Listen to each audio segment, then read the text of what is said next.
పొగాకు రైతులను ఆదుకోవాలి. పొగాకు రైతులతో రాష్ట్ర ప్రభుత్వం చర్చలు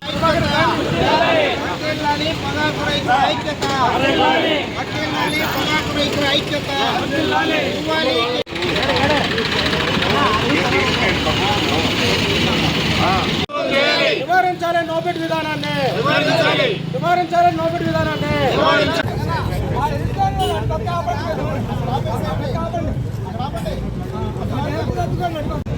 వర్ధిల్లాలి. పొగాకు రైతుల ఐక్యత వర్ధిల్లాలి.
డబ్బులు కేటాయించాలి.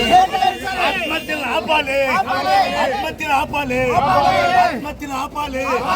ఆత్మహత్యలు ఆపాలి.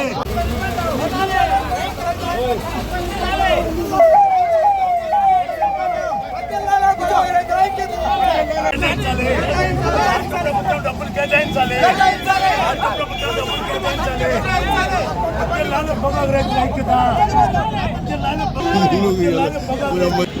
రాష్ట్రంలో పొగాకు రైతుల పరిస్థితి చాలా దయనీయంగా మారిపోయింది. దీనికి ప్రధాన కారణం కేంద్రంలోనే నరేంద్ర మోడీ ప్రభుత్వం, రాష్ట్రంలోనే తెలుగుదేశం ప్రభుత్వం. ఈ రెండు ప్రభుత్వాలు పొగాకు వేలం కేంద్రాల్లో ఐటీసీ కంపెనీకి ఇష్టారాజ్యంగా వదిలిపెట్టేశారు. ప్రభుత్వం కంట్రోల్ లేదు. ఎంత వేలం జరగాలి, ఎంత కొనుగోలు చేయాలి, ఎంత తిరస్కరించాలి, నోబెట్ డిపాజిట్లు ఉండాలి. ఇంత ఐటీసీ వాడు రాజ్యం వెళుతున్నాడు. ఐటీసీ రాజ్యం వెళ్ళడాన్ని ఆంధ్రప్రదేశ్ రైతు సంఘం అనుమతించాలని చెప్పి తెలియజేస్తున్నాం. ఏం కోరుతున్నాం మేము? ముఖ్యమంత్రి గారి పదవి మా రాజగోపాలను కడగల, విద్యాశాఖ మంత్రి పదవి మా వెంగయ్య కడగల, లేకపోతే మీ దేవాదాయ మంత్రి పదవి మా జనార్దన్ కడగల. మేము అడుగుతున్నాం, అయ్యా రైతులకు, పొగాకు రైతులకు న్యాయమైన ధర ఇవ్వండి అని అడుగుతున్నాం. ముఖ్యమంత్రి గారు 200 పట్టిస్తారా కిలోకు? సిగ్గుందా? ఇది ప్రభుత్వమేనా? ఈయన ప్రభుత్వానికి సంవత్సరం కళ్ళు చెవులు ఉన్నాయా?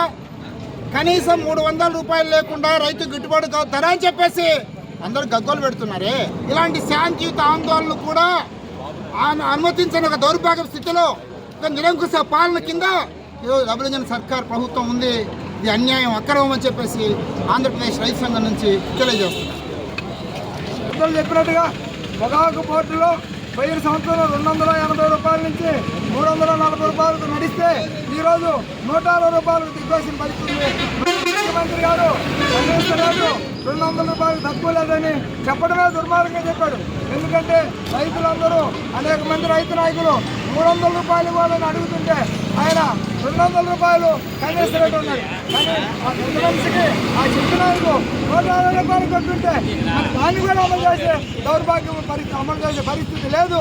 అందువల్ల వెంటనే కేంద్ర రాష్ట్ర ప్రభుత్వాలు కలగజేసుకోవాలా, 1000 కోట్లు కేటాయించి ఈ రైతాంగానికి మద్దతు ధర కోసం ప్రభుత్వ యంత్రాంగం ద్వారా కొనుగోలు చేయించాలా. ఐటీసీ వేలం కేంద్రానికి తీసుకుని వచ్చిన ప్రతి వేళను పొగాకు కొనుగోలు విషయంలో కేంద్ర రాష్ట్ర ప్రభుత్వాలు జోక్యం చేసుకోవాలి.